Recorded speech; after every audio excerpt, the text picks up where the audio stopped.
Amém, aleluia. Eita, tá. Glória a Deus, a paz do Senhor, irmãos. Aleluia, glória a Deus. Podem tomar os seus assentos, os seus lugares. Louvado seja o nome do Senhor, aleluia, glória a Deus. Você tem total liberdade para louvar ao Senhor, para engrandecer o nome dEle. A Ele seja a honra, a Ele seja a glória, o louvor, a majestade, aleluia. Glória a Deus, louvado seja o Senhor. Para mim é uma alegria muito grande, é uma honra, é um privilégio eu poder estar aqui no altar do Senhor ministrando a palavra para os irmãos. E confesso que eu estou muito calma. Graças a Deus estou muito calma. Mas o Senhor, Ele nos dá graça para pregarmos, para falarmos a palavra dEle. Amém? Aleluia, glória a Deus. Eu estava orando e meditando na palavra do Senhor a respeito do que Ele teria para nós nessa noite. E o Senhor, Ele me chamou muita atenção, Ele ministrou muito forte no meu coração a respeito do azeite. De qual seria o significado do azeite na palavra do Senhor na Bíblia. E pesquisando eu encontrei que o azeite ele tem duas funções na Bíblia. Tem o seu uso prático e o seu significado e a sua função espiritual. E no Antigo Testamento, o azeite ele era usado para iluminação. O azeite ele era colocado nas lâmpadas do tabernáculo para garantir uma boa iluminação.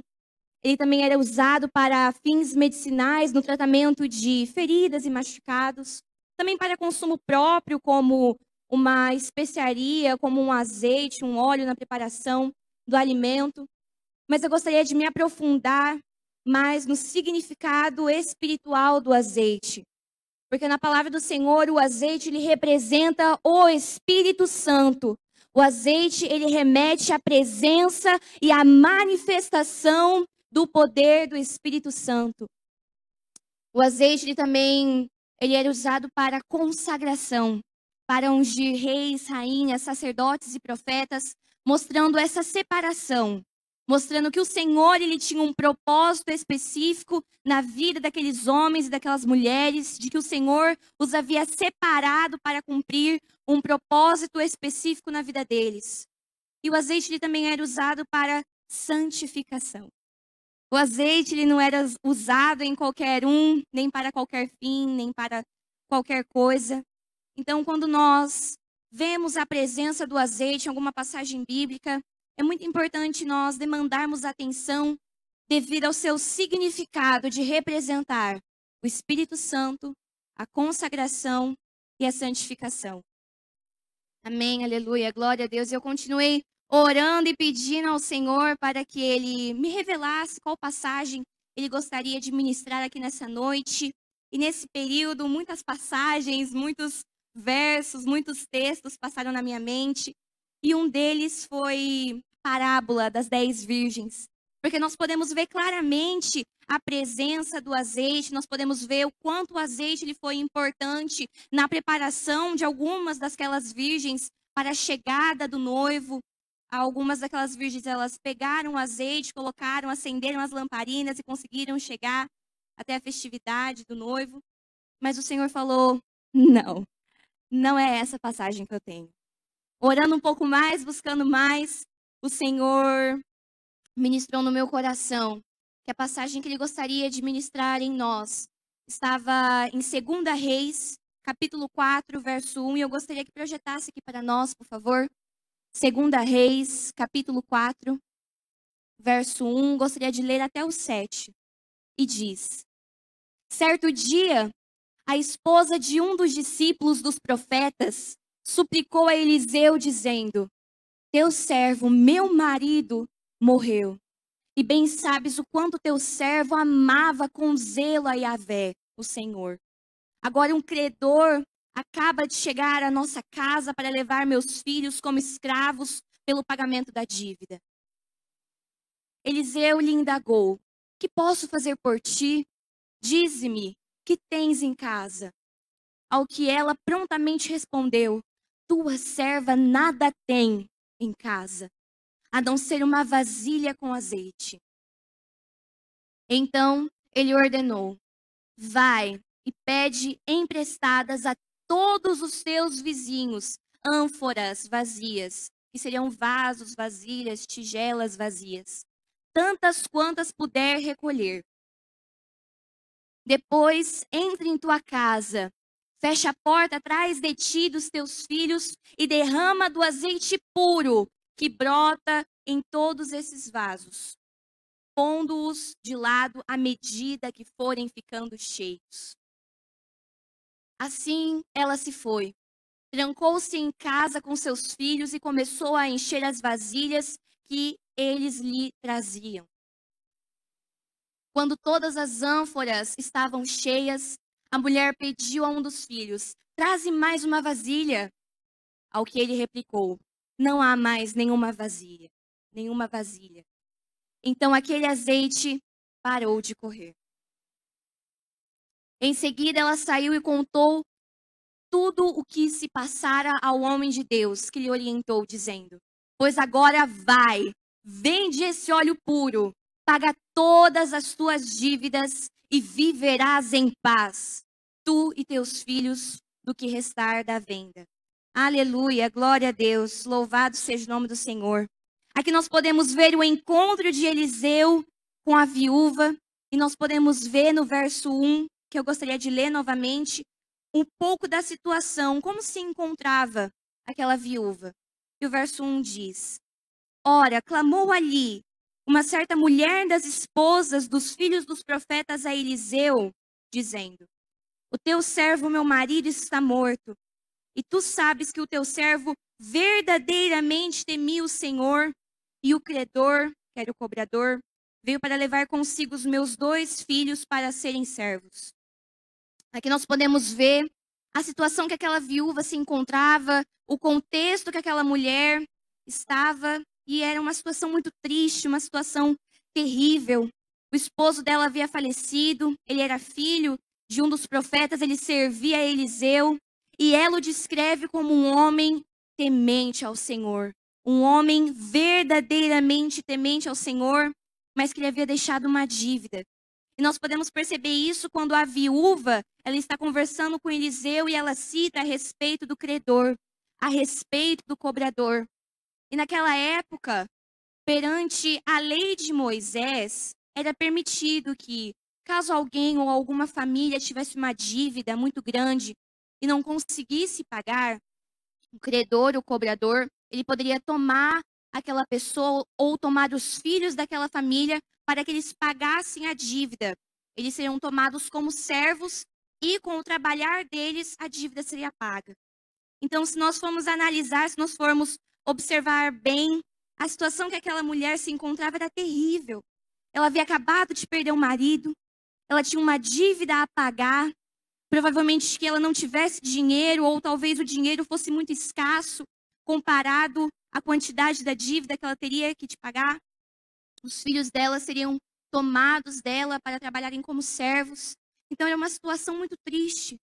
Então ela não teve outra opção e ela recorreu a um profeta. Ela recorreu a uma pessoa que ela tinha certeza de que o Senhor iria falar e que o Senhor iria passar a instrução, a direção do que ela deveria fazer naquele momento. Seguindo a leitura, no verso 2 diz: e Eliseu disse a ela: o que farei por ti? Conta-me, o que tens tu na tua casa? E ela disse: a tua criada não tem nada na casa, nada além de uma botija de azeite, de uma vasilha de azeite. E aqui nós podemos ver que Eliseu, ele indaga a viúva perguntando: o que tu tens na tua casa? O que eu posso ajudar? E ela responde: a tua criada, ela não tem nada na casa. Eu só tenho uma botija de azeite, ela só tinha um pouco. Mesmo assim, através daquele pouco, o Senhor operou um milagre, o Senhor operou o extraordinário na vida dela, na vida da família dela, na casa dela. Mesmo com aquele pouco, o Senhor fez o extraordinário. E você pode ter chegado aqui nessa noite falando: Senhor, essa é a minha situação, Pai. Eu só tenho esse pouco a te oferecer. Mas o Senhor nessa noite, Ele declara, eu só preciso desse pouco para operar um milagre na tua casa, para operar um milagre na tua família. Você crê nisso? Amém, aleluia, glória a Deus, louvado seja o Senhor. Aleluia, glória a Deus. Mas para que o milagre acontecesse, para que o extraordinário do Senhor se cumprisse na vida daquela mulher, na família dela, ela teria que obedecer. Ela teria que obedecer à instrução, à direção que o profeta, que Eliseu passou a ela. E nós vamos ver que instrução foi essa, que direção foi essa que Eliseu passou àquela mulher. Por isso, gostaria de continuar no verso 3, que diz: então ele disse, vai, pede para ti vasos emprestados de todos os teus vizinhos, vasos vazios, não peça poucos. Aqui nós podemos ver um pouco da instrução que Eliseu deu àquela mulher, que Eliseu deu à viúva, e a instrução era clara. Você vai ter que ir todos os teus vizinhos, de porta em porta, e peça vasos, peça muitos, não peça poucos. Então nós podemos ver que os vizinhos, eles fizeram parte do processo desse milagre. Eles ajudaram, eles fizeram parte do processo da chegada do milagre daquela mulher. E eu me pergunto, se aquela mulher, se aquela viúva, se ela não tivesse um bom relacionamento com os vizinhos dela, se ela não tivesse um bom relacionamento com as pessoas que estavam próximas a ela, será que eles ajudariam ela? Será que se ela pedisse emprestado as botijas e as vasilhas, será que eles emprestariam para ela?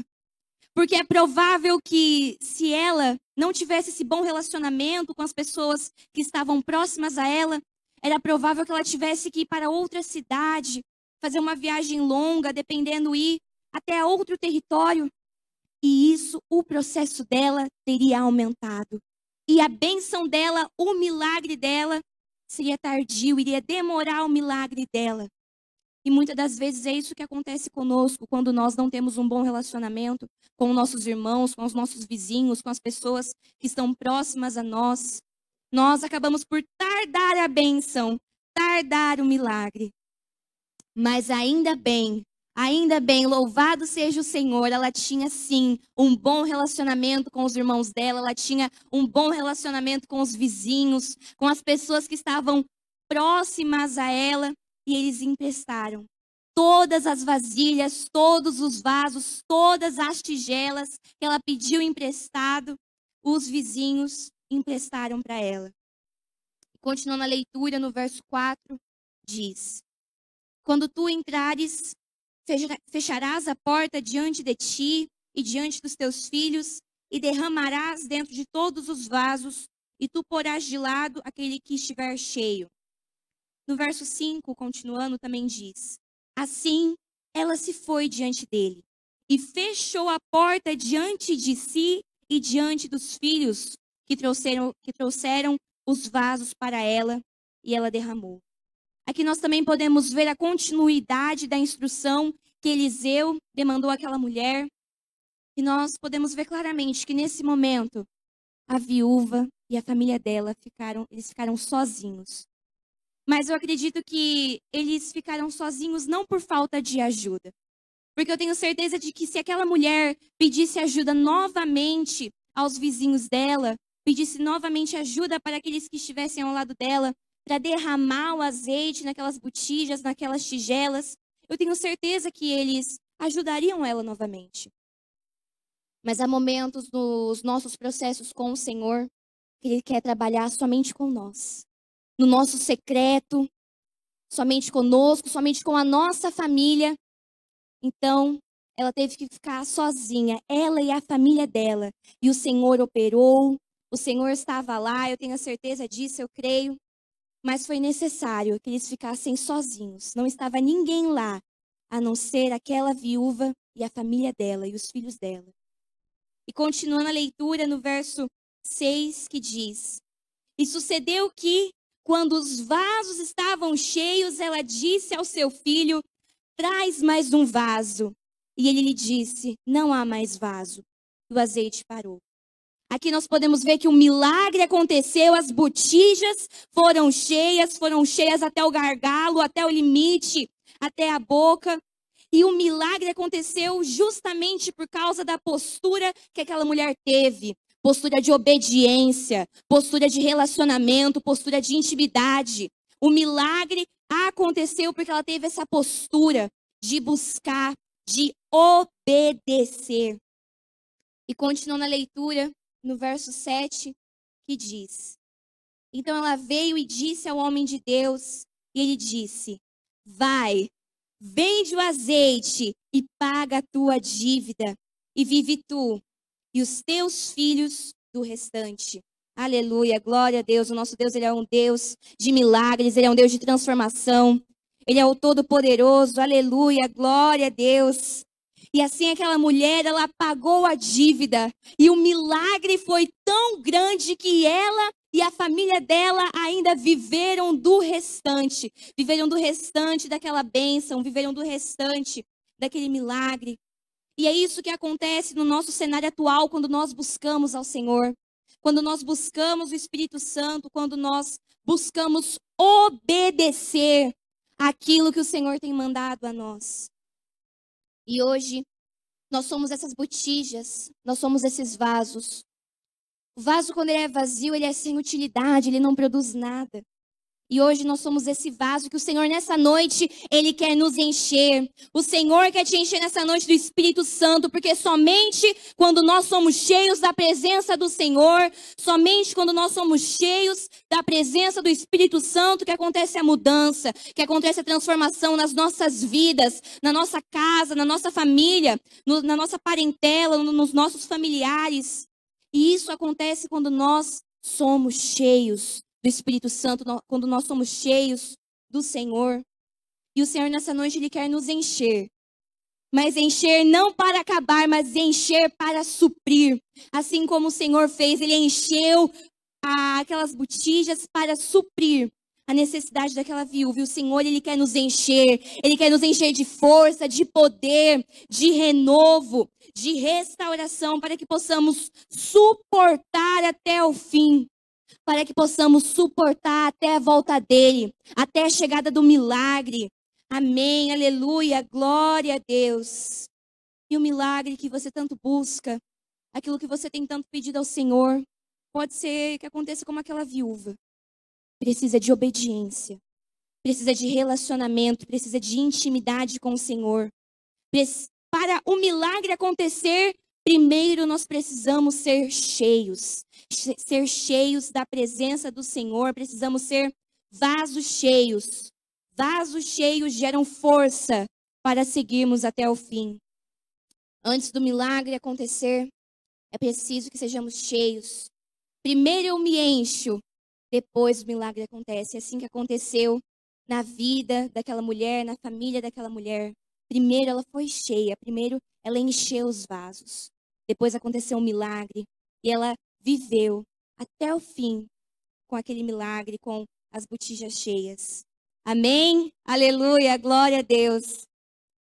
É uma palavra um pouco rápida, eu sei, eu posso ter falado um pouquinho rápido demais, mas eu só tenho que agradecer a oportunidade, só tenho que agradecer o agir do Senhor nessa noite. Noite de milagres. O Senhor tem milagres para nós nessa noite. Noite de renovo, noite da manifestação do Espírito Santo na sua vida, na sua casa, na sua família. Ainda não acabou. O Senhor tem uma bênção recalcada, sacudida e transbordante para você, para a sua casa, para a sua família. Você crê nisso? Você toma posse? Amém, aleluia, glória a Deus. E que essa palavra também possa permanecer no coração de cada um dos irmãos. Amém, aleluia, glória a Deus. Passa agora para o pastor Marcos. Aleluia, glória a Deus, louvado seja o Senhor. A Ele a honra, a Ele a glória, a Ele o louvor, a adoração. Ele é digno de receber cada aplauso.